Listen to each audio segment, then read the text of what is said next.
Okay, it was asked tomorrow. We'll start tomorrow at 10 o'clock. What we originally planned was we'd see how far we get tomorrow, and by tomorrow afternoon we'll make a decision on first part of next week is if we need to start a little sooner or what. Sort of depends on you.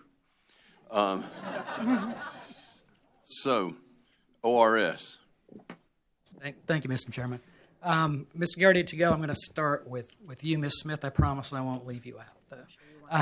Ms. Garrity, to go, as part of your function as the president of the South Carolina, Duke, South Carolina, you attended the night hearings in this case. Isn't that true? I did. Okay, and I'm sure you heard the comments from a lot of the ratepayers that we heard. I think over 150 people spoke that some of them are having a difficult time being able to pay their current rates, let alone looking at an increase, right?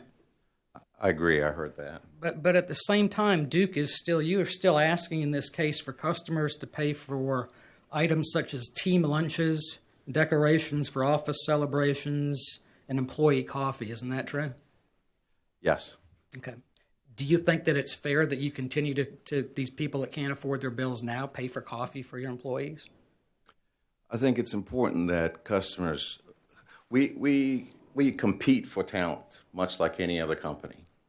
And to provide cost-effective, reliable, safe electricity, you need qualified, very good employees. And so sometimes we spend money on things that include things that improve employee engagement, things that increase effectiveness of employees. And so those are some of the costs you're referring to here. And I think it's important to provide some of these things because when employees can get something better down the road, they will go down the road. So we have to be competitive in the marketplace for talent. Well, you kind of have an option on these things as to whether the ratepayers pay for it or whether the shareholders pay for it, right? Certainly, every cost item we have, you could say, but as you know, the precedent or the Supreme Court has said, on the one hand, you're balancing reasonableness of rates. On the other hand, the utility getting a fair return on its investment devoted to the public use.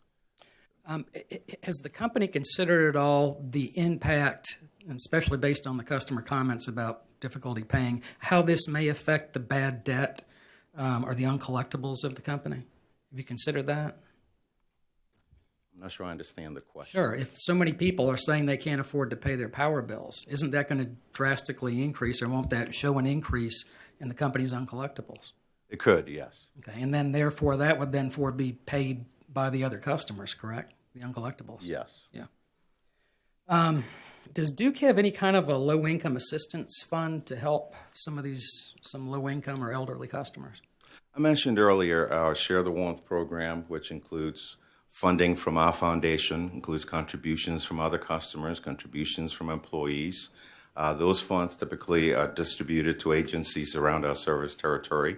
I believe in the Anderson hearing, you heard from Christy Brock, who heads up the Anderson Interfaith Ministries, AIM, and she talked about some of the funding we provide to her agency so that they can, in turn, provide it to customers who are unable to pay their bills. So you don't do it directly, but you do it indirectly through these other organizations, is exactly. That what you're saying? Okay. How long do you think it's going to be before the company comes in to ask for another rate increase? I can't say sitting here, and I think the outcome of this case could also be a factor. Does the change in your position on the base facility charge in some way affect that you might be in sooner with this low base facility? I don't believe so. Okay. We heard a lot of complaints at the night hearings, too, about customer service, and there seemed to be a disconnect a lot of times with what people call in with and who's sent out to do work. Has the company done anything since those night hearings, or have you started a process at all to try and correct those problems that were identified? See, and I think the value of the night hearings is to give customers an opportunity to speak to the commission about their individual situations. I will say there were, as you said, about 150 speakers. We have over 591,000 accounts in the upstate, right? I will say there were a small fraction of the 150 who spoke can't raise the issue you just described in terms of a disconnect between what they call the call center with. And those things can happen. I will tell you, I get letters, I get calls from customers about issues like that or other issues. And typically the way I handle it is I identify, I've got someone who's dedicated to customer service on my team who investigates it. And to the extent that there is an operational deficiency, we correct it. To the extent that it was a miscommunication, sometimes that's what it is, a miscommunication between the customer and the call center representative, and we fix that. So those things do happen or have happened, and when they do, we fix it. I want to ask you about the AMI meters, too, because that was another issue that was discussed at length. And we heard from a lot of customers that they actually thought their bills had doubled as a result of these AMI meters being installed. Is that a recurring problem that the company has identified, or could you just address that issue? Yes, thank you for the opportunity to address it, because there was one who alleged that his bill had gone from $400 to $900. Thankfully, we got his name. We pulled up his record, and in the last 18 months or so since this meter was installed, there was no bill for $900 on his record. So sometimes I do think, I think they just want to make a point and they throw out numbers. But we have not gotten many complaints of bills doubling.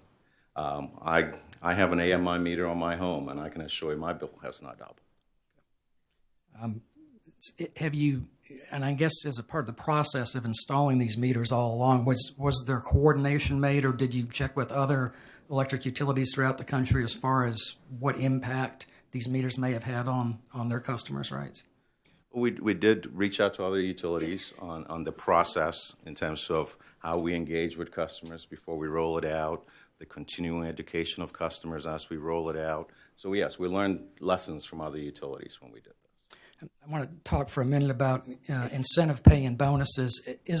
Are any of these tied to actual customer service numbers like J.D. Power numbers? Yes. Okay, and what percentage or for who are those typically tied to? Well, so I believe every employee has a short-term incentive opportunity, and the opportunity is tied to metrics such as you say, customer service based on J.D. Power scores, such as safety, such as operational excellence, and then earnings per share. Yes. All right. Thank you, sir. You mentioned, and I forget who asked this question before, but you talked about 2 excavations in South Carolina of coal ash ponds. Is that correct? That's correct. That was due to a DHEC consent order as opposed to a state law. Isn't that correct? Yes, but DHEC is a state agency charged with enforcing environmental regulations and the environmental policy of the state. Why did the company decide to go to a 10.5 ROE if your experts said you're entitled to a 10.75? Because we thought that certainly in recognizing some of the issues the employees discussed in the public hearing, we wanted to mitigate what we asked for in this case, and that's one of the ways that we did that. You actually asked for that in the application, though, didn't you? Yes.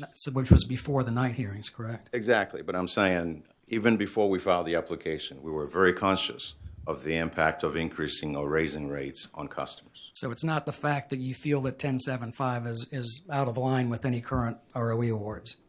No, it's I believe 10.75 is justified by the testimony that we've supplied in this case. Ms. Smith, I'm going to turn to you now, if I could, please. I want to talk about the deferrals, because that seems to be one of the bigger issues, I guess, that we've still got out there. 5 of these 6 deferrals, ORS isn't actually contesting the amount of the deferral, but just a return on that deferral. Is that correct?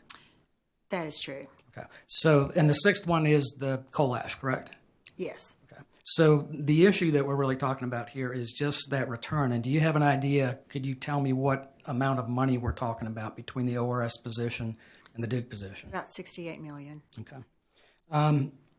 Is it also true that expenses in the deferral balances you're seeking to recover include both operational related costs and capital related costs? The costs that we are requesting to recover, I don't break them out into capital-based cost versus operating expense cost. We are asking to defer cost, and those costs include the return on the capital, the property taxes, O&M, and depreciation. So normally, interest expense return is also an operating expense. And all four of those cost categories we're asking to recover are all related to the capital, or to the capital project, or the capital as you all say it. So we don't normally think of that, breaking it out into capital related and O&M related, but I would think they're all related to the capital. We wouldn't have the property expense if we didn't have the capital. But like your O&M expenses you just mentioned, those operational and maintenance expenses are operating expenses, aren't they? That's typical operating expense for the company. So is interest expense. Yes, sir. Okay. Under what accounting principle or theory is Duke making the claim that they are entitled to a return on a deferral of operating costs? Deferrals are a regulatory mechanism, and we come to the commission and ask for a deferral when we are incurring costs that we are not currently recovering from our customers. That's why we come and ask for a deferral. And by definition, if we are not recovering those costs from our customers during that time period, then our investors, debt and equity investors, are advancing those funds to the company. And normally when an investor advances funds to a company, they expect a reasonable rate of return. So that's what we're asking for, is a reasonable rate of return on these deferrals. But typically when this commission and when other commissions set rates, and we go on a historical test year, correct? Yes. And so operational and maintenance costs just captured during that test year, except for extraordinary expenses, are what is included in the calculation of rates, right? Yes, there are some adjustments. Okay. There are some adjustments, I agree, but generally we're talking about just actual O&M expenses during the test year, correct? With some adjustments, Okay, yes. all right. I'm good with that. Yes. Coal ash costs. Now, coal ash costs seem to be extraordinary. I mean, that obviously what you're doing here isn't typical or what's been done in the past, but of the other 5 of those 6 deferrals, can you say that there's anything extraordinary about those costs, or are those just the normal costs of doing business for Duke? There were costs that we were not currently incurring from our customers, and the word extraordinary, I'm not sure where that came from in the context of deferrals.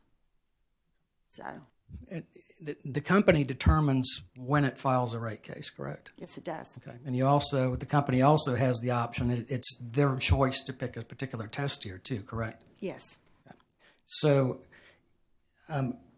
So you're also Duke also appears to be claiming in this case then that you're permitted to not only charge ratepayers for non-test year expenses, but also to earn a return on those expenses. You got the test year, 2017 in this case, right? Yes. You're throwing these other costs in, and you want to get a return on that. You don't get a return on the O&M costs during the test year, do you? Let me go back. So a deferral is one mechanism in a wide range of mechanisms for a commission to allow a company to earn its operating expenses plus a reasonable return for its investors. Yes, we do use a test year, which we do update, but the deferral helps us, and we do delay rate cases with regard to deferrals. But some states use other mechanisms, if you're in a state that allows step-up rates, you may not need deferrals as often. Or if you're in a state that uses a projected test period and not a historical test period, then you may not come in for deferrals as often. But when you have a historical test period that's only adjusted for a certain amount, you can only adjust it a certain amount, then there are costs, since we are not recovering it from our customers, and we think they are prudent costs to incur at that time, then the investors advance us that money. So it's not as much the fact that that those costs are not in our test year. It's just the investors have advanced us cash, and we are asking for a return on the cash that the investors have invested in the company. In this whole process, I've heard a lot of times y'all talking about the fact that this all helps your investors. Investors expect a return. Isn't this commission supposed to balance both the interest of the investor as well as the interest of the ratepayer?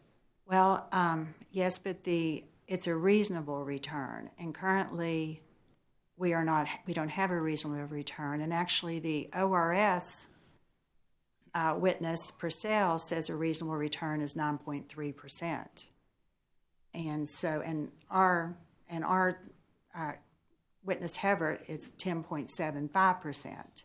So unless the investors are earning that return currently, then they're not earning a reasonable return in the ORS witness nor DEC's witness. But ORS isn't contesting the fact that you're entitled to the amount in those deferrals again, are they? We're only contesting whether or not you're entitled to a return to your investors on those deferrals, correct? Okay, well, let's look at it this way. It's like when you go to the bank.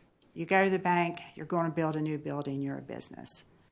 And it's going to but you need to spend, it's prudently spent. You have to serve your customers, you need a new building. So you go to the bank and you're like, oh, I need to borrow some money, construction loan, I'm going to build a new store, some inventory, etc., hire employees. I would like you to lend me the money. So the bank lends them the money, and that is cash out the door. The bank's going to expect interest back, and they're going to expect that interest on that cash they advanced that business, no matter what the cash was used for. So we have financing cost, whether the cash was used for what you all term as operating expense or capital-related expense. But it's all cash out the door to the investors. And I'll agree with all of that, except Duke Energy Carolinas isn't a bank, is it? You're a public utility. No, but we have investors, and they expect a reasonable return. No further questions. Thank you both. Thank you, Mr. Chair. Thank you.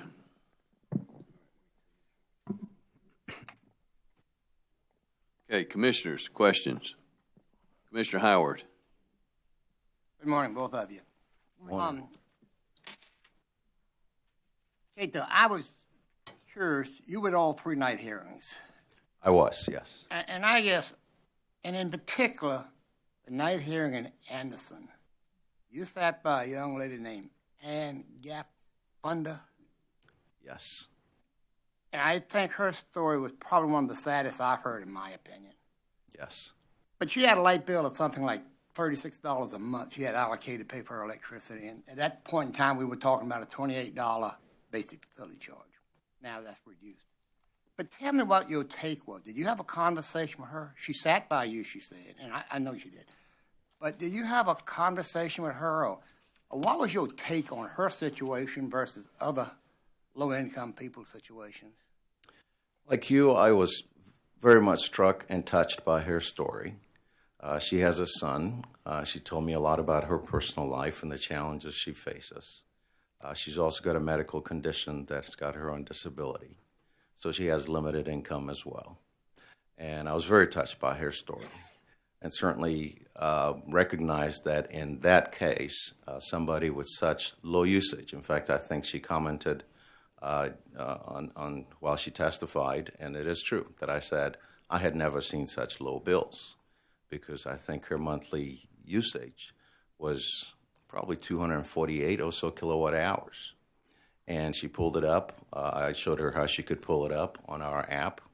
She didn't have the app, so she went to the website, pulled it, and showed it to me. So I was very struck by that. Yes, for somebody like that with such low bills, an increase in the basic facilities charge absolutely adversely impacts them to the extent they cannot afford to pay. Yes. What could or what does Duke do to help these people? What kind of low-income assistance do you have, a program you have available? I'm not talking about the social programs from other agencies. I'm talking about you, corporation itself. So we have our Neighborhood Energy Saver program, for example, where we go into typically lower-income neighborhoods with folks who do energy audits, determine improvements that can be made to the home, such as changing out light bulbs, such as recommending insulation additions. We even look at water flow, give them new shower heads and so forth, all with a goal of reducing the usage of electricity or water in the case of the shower heads, and ultimately reducing their costs. That's one. We also have a program where if you're not in one of these neighborhoods or you live in an apartment, you can actually call in. We'll come and do an audit individually at no cost to you and make some recommendations to you. We'll also leave you a kit that you can self-install. I've also mentioned the Share the Warmth program a couple of times already today.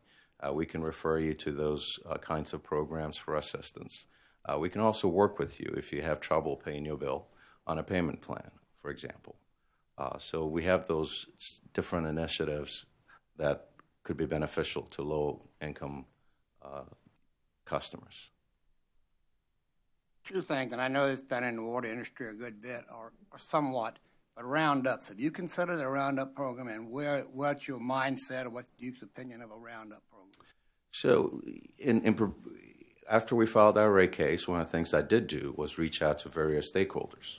One of the ones I reached out to was AIM and Krista Brock, who spoke at the Anderson hearing too. And she suggested roundup when she spoke. She had actually spoken to me about it before, so it's something I've been thinking about. I think it would be beneficial. Much like the Share the Warmth, where we encourage our customers to donate to a fund that ultimately gets shared to lower-income customers to assist them with their payments. Roundup is an opportunity for customers to, I don't know if folks know how it works, but essentially if your bill is $10.50, you can opt to round it up to $11, and then the 50 cents gets added to a fund that ultimately could be, I don't think Duke could administer it, but we would use agencies like AIM to administer it, so that could be an additional source of funds to help others. I'm very interested. Two things about it. Number one, it's voluntary. Yes. It has to be voluntary. And number two, a third party has to administer it. Yes. Yes. And so I've got our team looking at that. We don't have the systems to implement it now. But I've told the team that's something I absolutely want to implement. So we're looking at it internally, and as soon as we're ready to, we will propose something to the commission. Do you have any idea of how much additional income this fund could generate? This roundup could generate for a low-income fund? I do not. But part of the work we do is trying to identify the utilities who do it, and we would have to find utilities probably with the same customer base like ours to see how much they generate. But I do not know how much it would. What about prepay? So we have a prepay program, and in this case, we're recommending that we make it available to everyone. We've had a pilot for the last few years, and in this case, we're recommending that it becomes available to everyone. But that would be another option, you're right, because in that case, we would not need a deposit from the customer, because typically lower-income customers also do have a difficulty or a challenge paying deposits. But with prepay, you can better control your usage and better control how much you spend on electricity. And we have found through the pilot program, our customers are very satisfied with it. I should know this, and I guess I do, but do you own your advanced meter, and do you have an opt-out provision? Yes, we do. What percentage of your customers take advantage of the opt-out? Very. It's not rough. Very, very small percentage. I believe it's less than 2%. That takes advantage of the opt-out? Yes. Are they well aware of it? Is it advertised enough to know that they have that option, or they just assume when you put an advanced meter in, that's how they got to go? I don't know that we advertise that there's opt-out available. It's a schedule that has been approved by the commission. And so when we do go into a home and they say they don't want it, then we offer them that option. On your rate of return, you mentioned a 10.5, but you also mentioned it came in at 10.75. What was the complete range? What was the low number on that range? Was the low number 10.5, or when your return of it, the ROE expert gave you a range of ROEs, what was the low number? Usually the range, and I think I'll defer to Mr. Everett on that one, but usually the range is about 100 basis points, and the 10.75 would be sort of the middle of the range. So 10.5 probably is the bottom of the range. There was a lower range. Yes. In a basic facility charge, what are some of the risks that your company and your industry takes to utilize to mitigate different things in the industry, different risks, different things in the industry that you would utilize your basic facility charge to help mitigate? Other than what you have mentioned, you understand the question? I'm not sure I do. The basic facility charge is a fixed charge that you could use to help offset any other cost. Yes. Yes, that was my question. What costs did you occur that you would consider the base facility charge, taking care of or help mitigating those costs? Yes, the basic facilities charge is intended to cover the cost to make electricity available to the customer. Some utilities call it a service charge, some call it an availability charge, but it's intended to capture the fixed costs that do not vary with usage to serve the customer. And we originally proposed something that was less than $1 a day. We have since accepted ORS witness proposal of $11.96, which is about 40 cents a day to have electricity available to the customer. Well, then, let me follow up. How do you respond to customers or people who complain that the use of a basic facility charge would eliminate or curtail, offset their use of energy efficiency programs or conservation programs? We heard that a lot at the night hearings. I'm sure you did too. I did too. Well, to the extent that the energy efficiency programs or even installation of solar sort of reduces your usage, your cost that is calculated based on usage is lowered as you implement energy efficiency and as you install solar. So to the extent that we shift costs from the variable rate to the fixed charge, it will show lower savings. That is true. But I would say those savings probably shouldn't have been true savings if the basic facilities charge is not an accurate representation of the fixed charge. Okay, thank you. Mrs. Smith. Yes. Talk about your PP&E program, your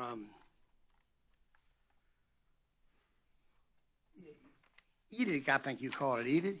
Yes, the tax give back. Yes, sir. All right. Yes. Tell me about that, and tell me about you're asking for a 20-year payback on the unprotected. Yes, on the unprotected. How much up front? How much money is in that group? How long have you been collecting that fund, and how? Oh, how long we've been collecting it.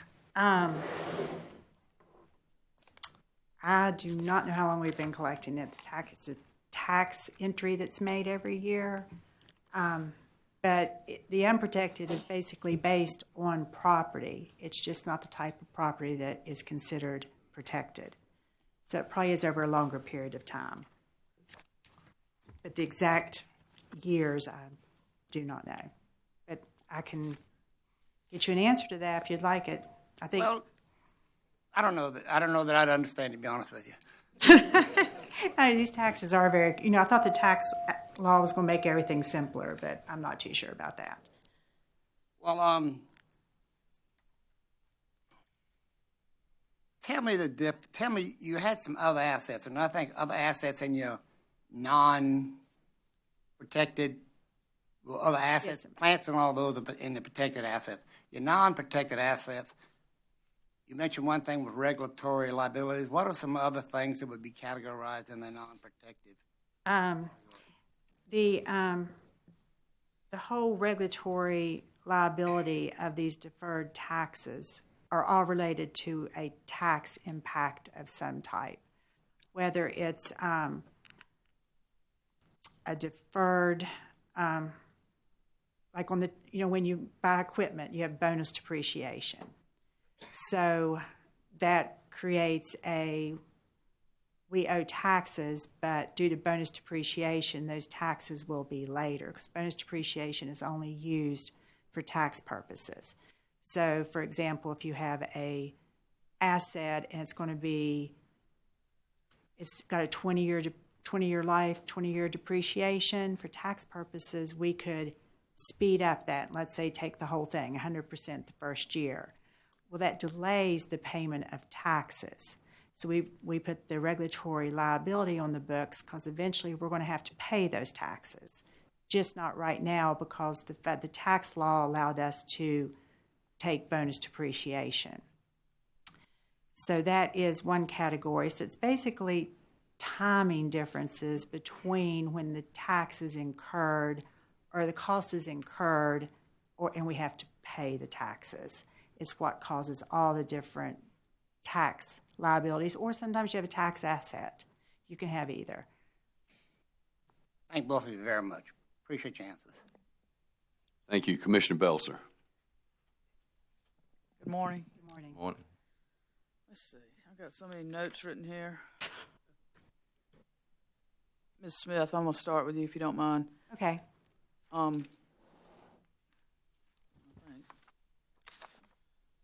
Let's on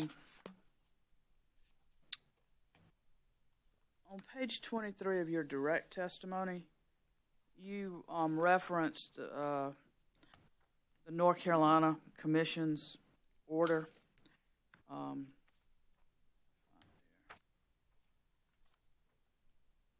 lines 3 through 6, you stated the North Carolina Utilities Commission approved the company's request to cancel the Lee nuclear project and permitted recovery of the North Carolina allocable share to the company's investment in the Lee nuclear project with some limited exceptions. Did I read that correctly? Yes. What exceptions were those that the commission listed? Do you know? Yes, we did not recover the cost of the visitor center that we were building, and I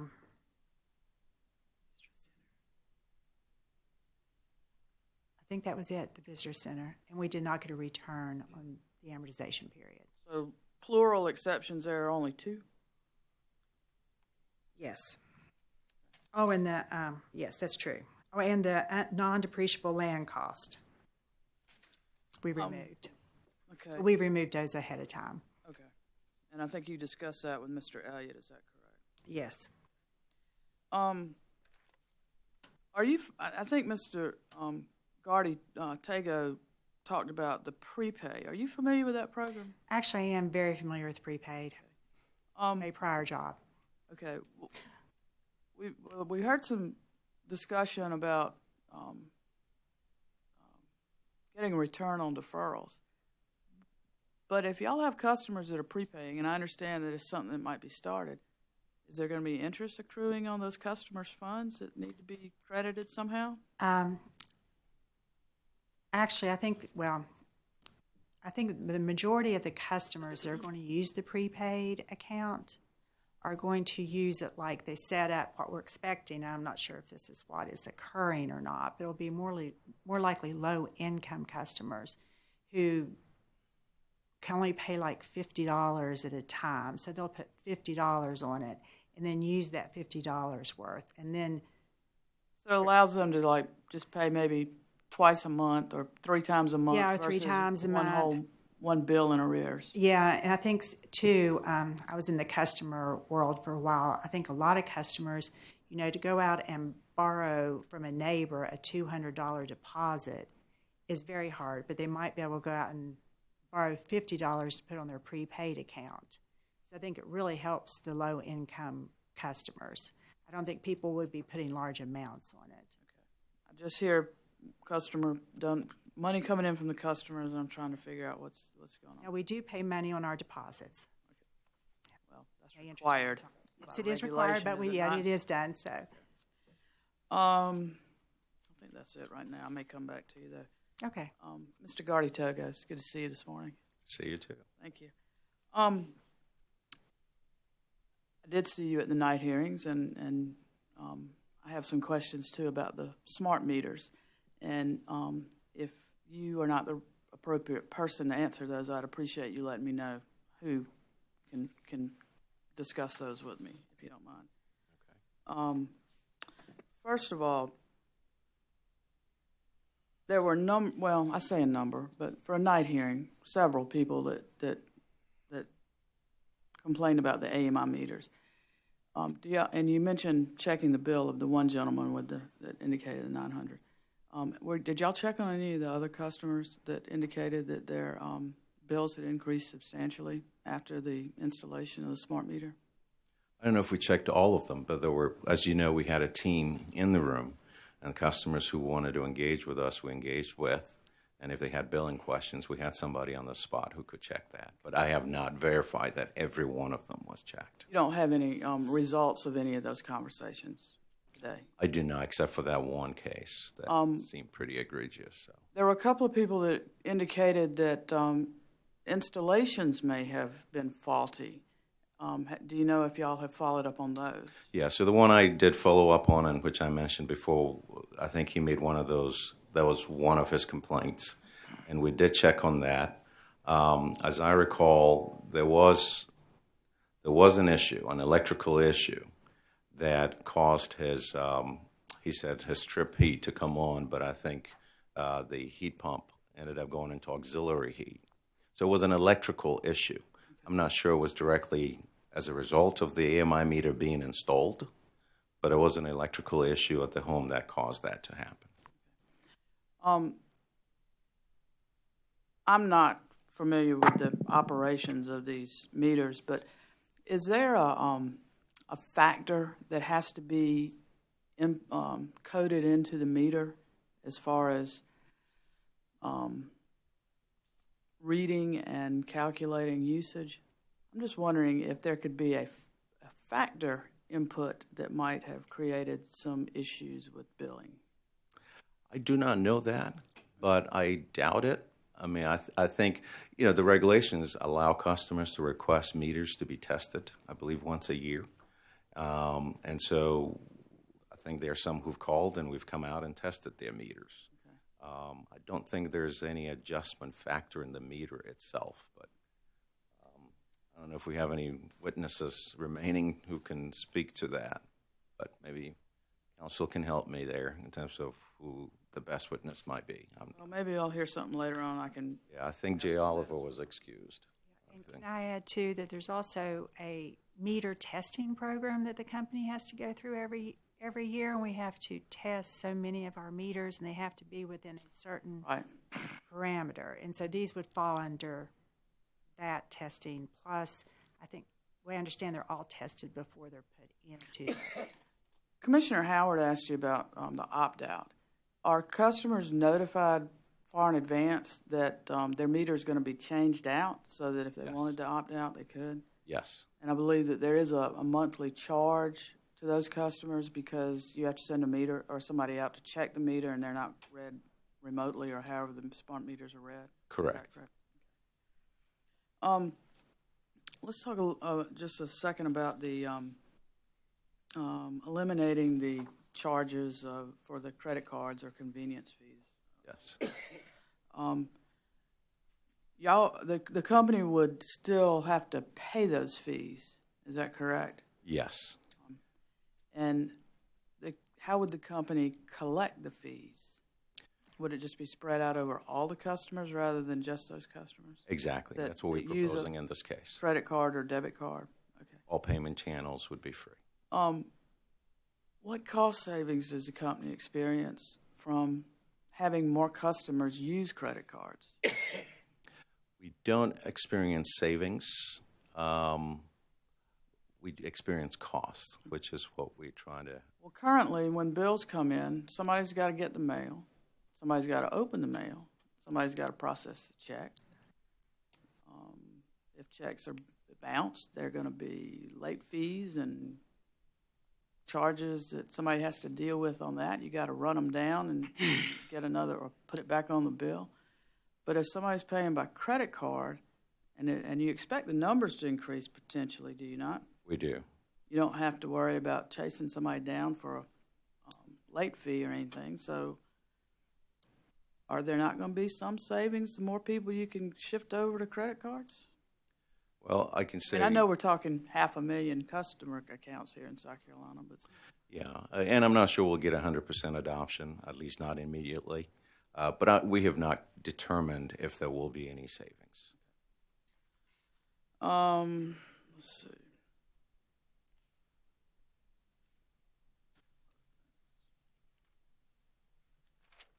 I think that's it right now. Thank y'all very much. Thank you, Commissioner Belser. Is that everything? Yes, sir. Okay. Okay, we're going to break for lunch, and we'll continue with commissioner questions. We'll be back at 1:38.